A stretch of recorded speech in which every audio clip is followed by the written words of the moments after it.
Hi everyone, I'm Brandon Pettis with Villa Home. Welcome to the Long Beach Real Estate Market Update for March 2023, where we make sense of the market data so you can make an educated decision when it comes to buying or selling a home. The average sales price in Long Beach is $855,360, up 9% over the average sales price in February, and up just 4% over the average sales price of March of last year. For the first time in several months, more homes have sold above their listing price than below. 45% sold above and just 43% sold below. Inventory or month supply is at 1.8 months, up 20% over 1.5 month supply in February. This is up 63% versus 1.1 month supply last March. The average number of days on market is 30 days, down 25% from 40 days in February, but up 82% versus last March's 17 days on market. New listings are up 20% to 192, and active listings are up 8% to 348. Versus last year, new listings are down 32%, and active listings are up just 1%. Closed sales took a 30% jump to 194 in March, but this is down 44% versus the 345 of last March. Interest rates, while higher than we'd like them to be, have begun to trickle down over the past few weeks. They're between 5.65% and 7.65%, depending on the loan product you choose and your personal financial profile.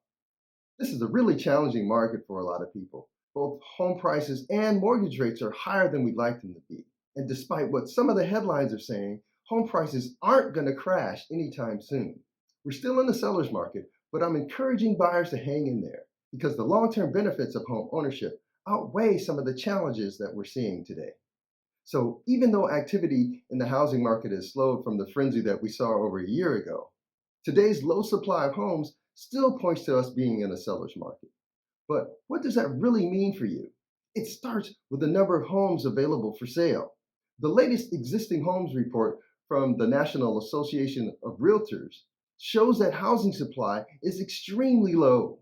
Today, nationally, we have about a 2.6 month supply of homes at the current sales pace. Historically, a 6-month supply of homes is needed for a balanced or a neutral market where there are enough homes to support all the home buyers in the marketplace. This means when the supply of homes is as low as it is right now, it's much harder for buyers to find a home to purchase. This increases the competition amongst buyers and puts upward pressure on prices. And buyers, knowing that they're not the only person interested in purchasing a particular home, are doing their best to make a very attractive offer. And this allows sellers to negotiate deals that meet their ideal terms. If you're looking to buy a home in the seller's market, it means you're going to be facing some challenges.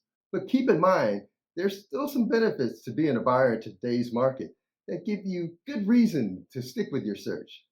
One of those benefits is growing your net worth. Owning a home helps grow net worth.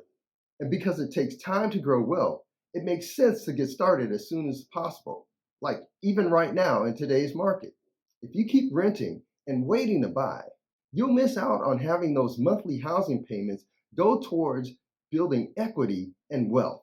Freddie Mac puts it this way: home ownership not only builds a sense of pride and accomplishment, but it's also an important step towards building long-term financial stability. The key phrase here is long-term, because the financial benefits home ownership provides, like home value appreciation and equity, grow over time. I believe these benefits outweigh having to deal with some of the short-term challenges we're seeing in today's seller's market. In the past few weeks, we've seen mortgage rates come down. Yeah, they're higher than we'd like them to be, between the upper 5% up into the 7s and sometimes 8s, depending on what your financial profile is and the loan product you're choosing. But in recent weeks, we have seen them come down. Lower mortgage rates improve your purchasing power when you buy, and that can make home ownership more affordable. So the recent drop in mortgage rates is really good news if you couldn't afford to buy a home when mortgage rates peaked. Now, according to the Home Expectation Survey, which polls over 100 real estate professionals, home values will increase steadily over the next few years after remaining flat or declining slightly this year. Rising home prices in the coming year means two things for you as a buyer. One, waiting to purchase a home could mean it'll be more expensive to do so in the future. And two, buying now means that the value of your home and your net worth will likely grow over time. To recap, yes, we're in a seller's market, and sellers have a lot of advantages.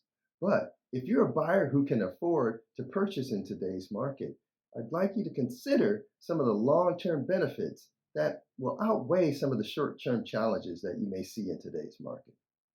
If you have any questions about anything we've talked about today, or would like some information on an area outside of Long Beach, please reach out to me.